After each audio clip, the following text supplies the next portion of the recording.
Hello everyone. First of all, let me start by saying this is all my opinion based on what I've seen, read, and so far experienced of the upcoming clan battles. Now, I've given Wargaming some time here to see if they're gonna make any huge adjustments or any changes to their announcement, or if they're gonna change things around, but it seems like they have decided upon a course and they have absolutely no plans of deviating from it as of now. What I am of course talking about is the upcoming clan battles. Wargaming recently announced that they will be releasing a clan battles mode, and it will have some quite peculiar rules. First of all, it's going to be tier 10 only. It's going to be 7 versus 7 only, and you're only allowed to bring one battleship per team, and you're not allowed to bring a single carrier per team. So carriers are completely excluded. So to call these rule sets surprising and very harsh is probably quite an underestimation.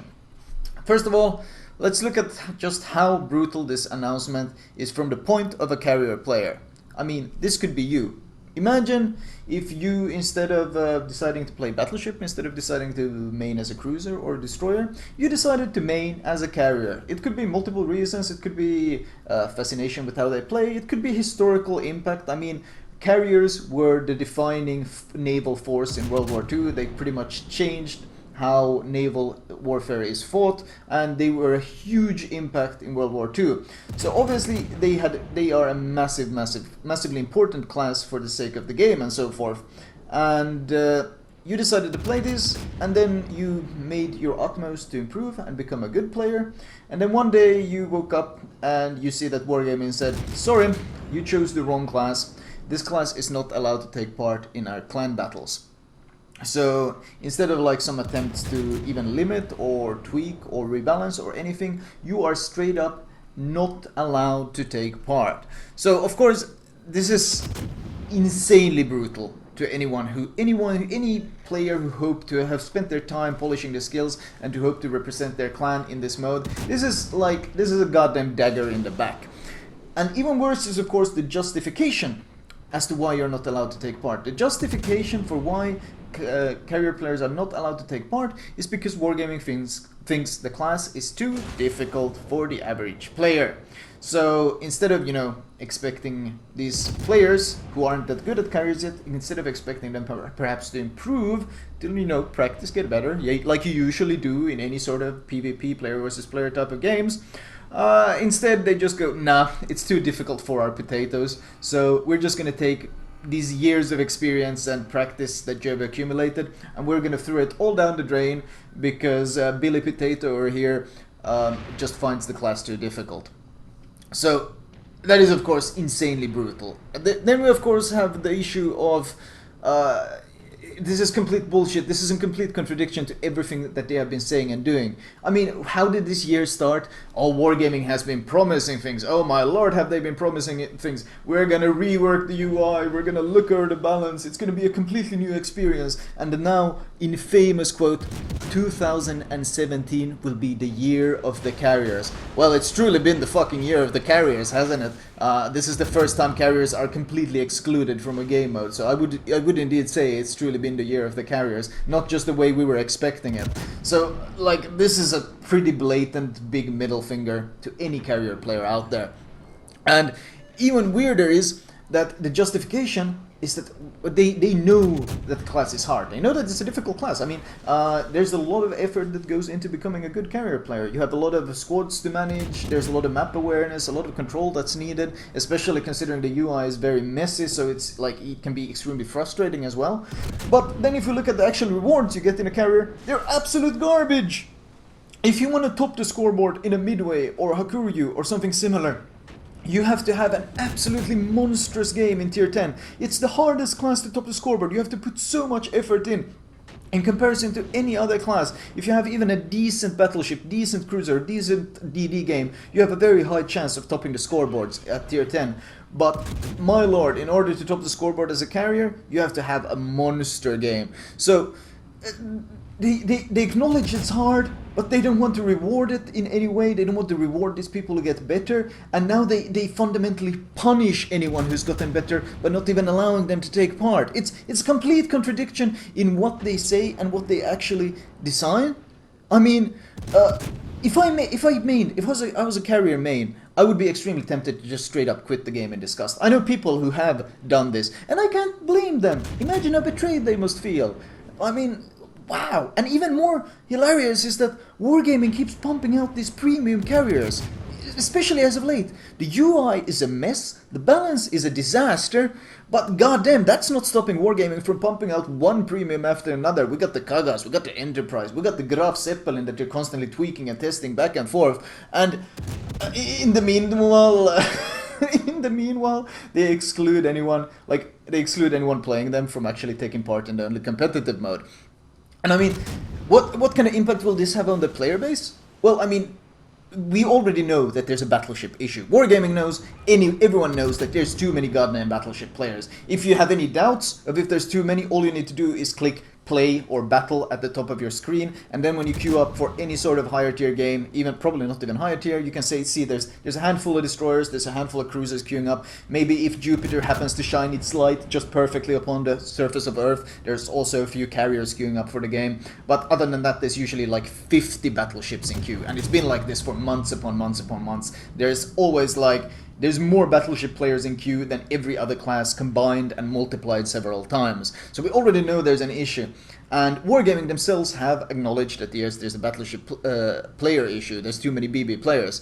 And in high tiers, where BBs are notoriously powerful, they are now limiting the carrier players even further. Why would anyone buy or research a tier 10 carrier? Why would anyone even go down that line anymore? I'm sorry, by the way, if you decide to go down this line, you're not allowed to represent your clan, take part in clan battles and help them beat enemy teams. You have to play another ship. So of course it's going to impact, and it's going to affect this balance even further, and battleships are going to become even more played. And it's like they don't plan further ahead. They plan like a week ahead, not looking what happens a month on, or 2 months, or 3 months. It seems completely brain dead.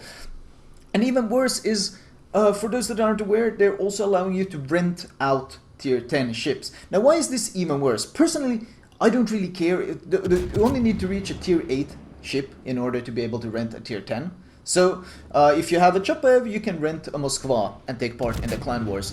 But why this is even worse is because they use the justification that the difference between a bad and a good carrier player is simply too large at tier 10, that they don't want to allow carriers to play. But yet they allow tier 10, tier 8 captains who have no high tier experience, who have never played the ship, they allow these to be sent out and fight tier 10s? Like, I mean, you take these completely unexperienced captains and throw them against these tier 19 captains in their pimped out tier 10 ships that they have played hundreds of battles in. They're gonna be complete dog food. They're gonna get completely annihilated. How is this any different from a carrier player playing a better carrier player, except the worst carrier player actually has some experience in his ship? I mean, this is also, of course, screwing over kind of the player base that spent all this time grinding through these terrible ships, like grinding through Ibukis and Izumo and Baltimore before buffs, and like all these awkward ships that certainly weren't fun and were a grind, and now they kind of get told, well, you didn't really need to grind them, you could have just rented the tier 10 ship and taken part in this clan battle. So that's also, of course, a bit of a fuck you to everyone. And then we have, of course, the whole basis, how this mode is designed.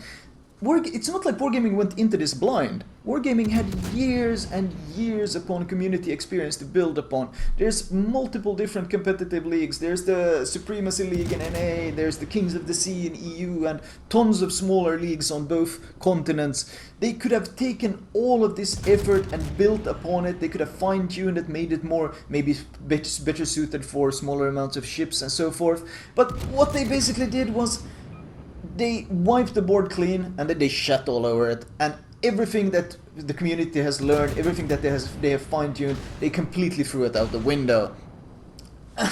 Like, what was the point of, why not use any of this any of this experience that the community has painstakingly collected for you? Because it's not like Wargaming has been actively organizing these tournaments. No, it's been the community. And why not use all this community help that you have been given?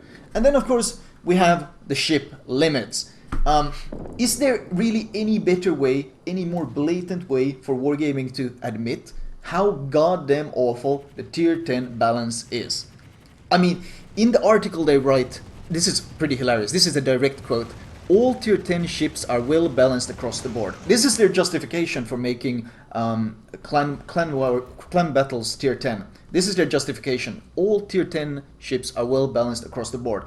Well, if all tier 10 ships are well balanced across the board, why are you limiting 2 out of 4 classes? You can only bring 1 battleship. Out of 7 ships, you're only allowed to bring 1, and carriers are not allowed at all. Like, complete contradiction of what they say and what they do. Oh, tier 10 is perfectly balanced, but you're not allowed to bring these and these and these and these and these and these and these ships because we have no fucking idea how to balance it.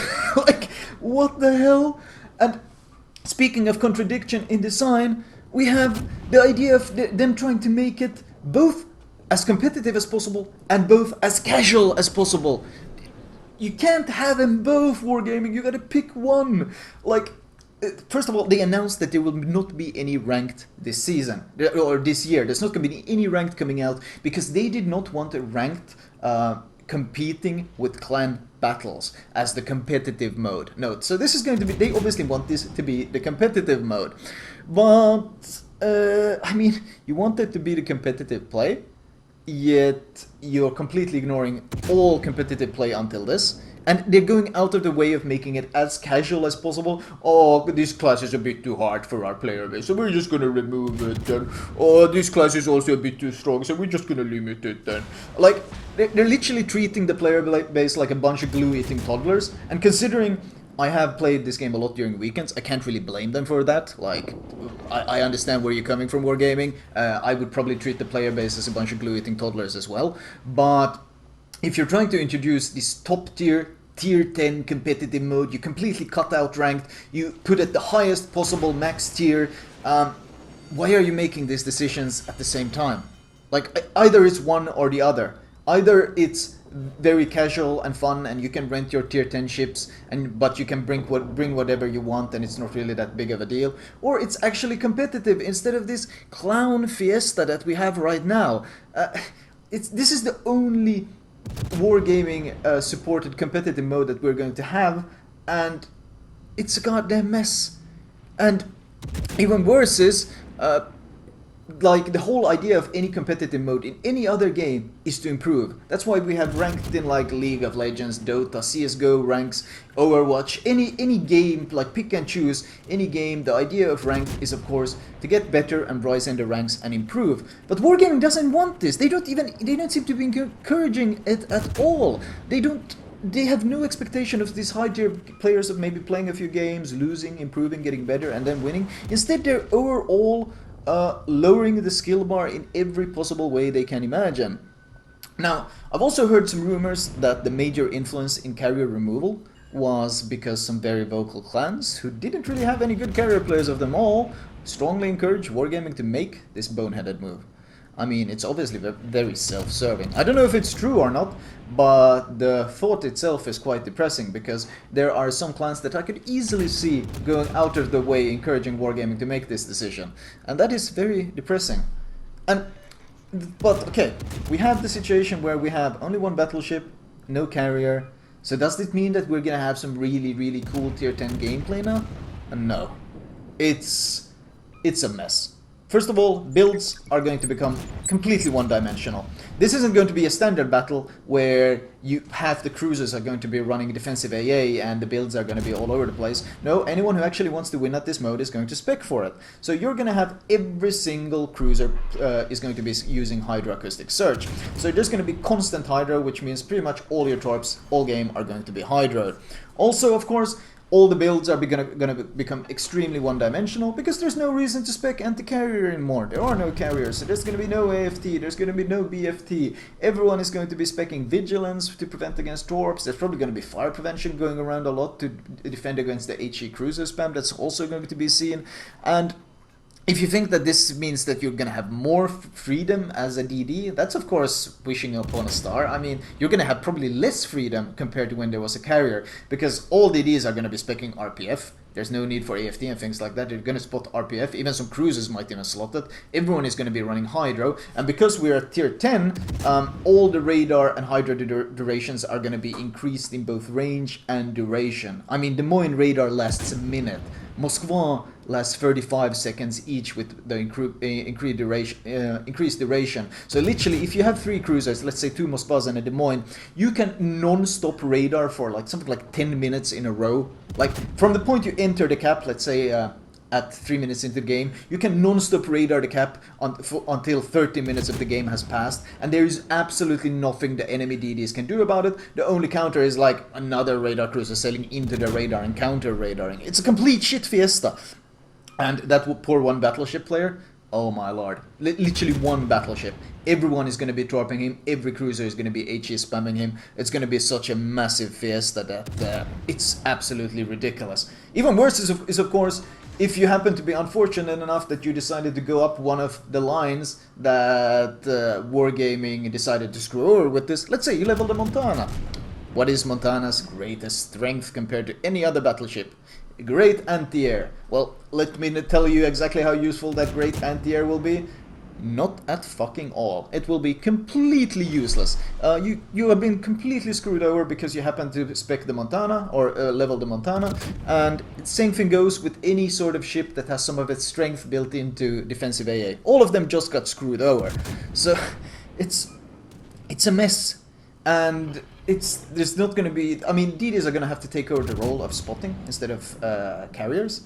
But they're not really going to be landing any torps because of Hydro, and anytime the RPF points them close enough, they'll just be radared. The gameplay is going to be such a massive shit fiesta that I doubt you even comprehend just how awful it is. On the bright side though, this mode is going to be such a complete joke that community run tournaments should gain significantly more popularity among the competitive scene. Because I mean, I don't think anyone who looks at these clan battles expect there's to be any sort of prestige or anything involved in them. I mean, that's still going to be remain in NA. It's probably still going to be Supremacy League. In EU, it's going to be Kings of the Sea, and those wins are going to count a million times higher than some random clown fiesta that we do in 7 versus 7. Like, I can already see myself queuing up with 7 Khabarovsks and just having a laugh and farming some oil and not really caring too much, because you can't take this mode seriously. It's such a contradictory mess. They want to make it simple and accessible to everyone, but then they want to make it the only competitive mode and tier 10 only. Like, tier 10 is so well balanced that they had to remove half the classes in it. That's how well balanced it is. There is absolutely zero consistency. There is zero logic behind it, and I think it's a tragedy because I absolutely love competitive gameplay. I love casting it. I loved playing it. I think it's absolutely one of the most fun parts. But clearly, Wargaming doesn't understand that usually people who like to take part in competitive gameplay and in general like to be involved in it also like to improve as players. You know. That's kind of the whole point. You in CSGO, you start at silver, then you advance, or you start at bronze, then you become silver and gold and platinum and so forth. You improve. That's fun. But when you when you lower the bar to the level that a paraplegic monkey that's literally sucking on a glue bottle can kind of stumble over the bar and still be fairly successful, there's not really much interest in the competitive scene to this kind of thing. And I think that's something Wargaming doesn't really understand. But then again, considering the Conqueror is still in the game and completely untouched, even though it's the definition of someone shoving a keyboard up their ass and farting and getting a Kraken, I guess Wargaming doesn't really know exactly what it's doing as of late. Anyway, that was my take on the upcoming clan battles. I hope you guys enjoyed them. I will talk to you guys later.